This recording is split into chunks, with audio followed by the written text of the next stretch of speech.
Já jsem toto rozhodnutí udělal ve svých 23 letech. A bude to na Vánoce, nebo po Vánocích to bude 23 let, co jsem věřící. To je takový zlom.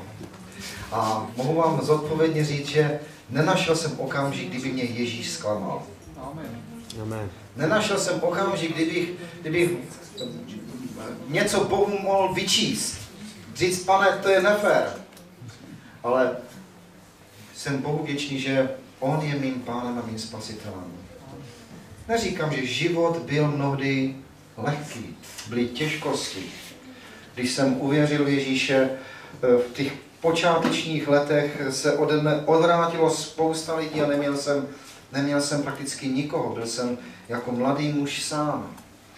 A právě v těchto chvílích jsem nejvíc mohl pociťovat jeho blízkost, jeho dobrotu a jeho ruku. A dodnes si pamatuju to slovo, které on mi zaslíbil. Pojď ke mně a já ti požehnám. A mohu vidět dnes, po těch 23 let, co s ním jsem, mohu vidět opravdu ty požehnání, kdy mě Bůh vedl, kdy mě převáděl přes těžké období. A to chci vám říct. Prostě Bůh tě nesklame. Pokud se mu oddáš, on tě nesklame. On nechce zničit tvůj život. On nechce nějak tvůj život okrást, uvést do nějakého otroctví, dát ti na ruce okovy. Ne, to může náboženství, ale ne Ježíš.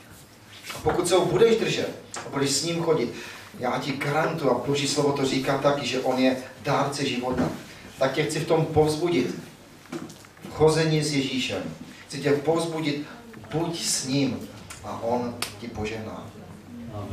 Amen. Amen.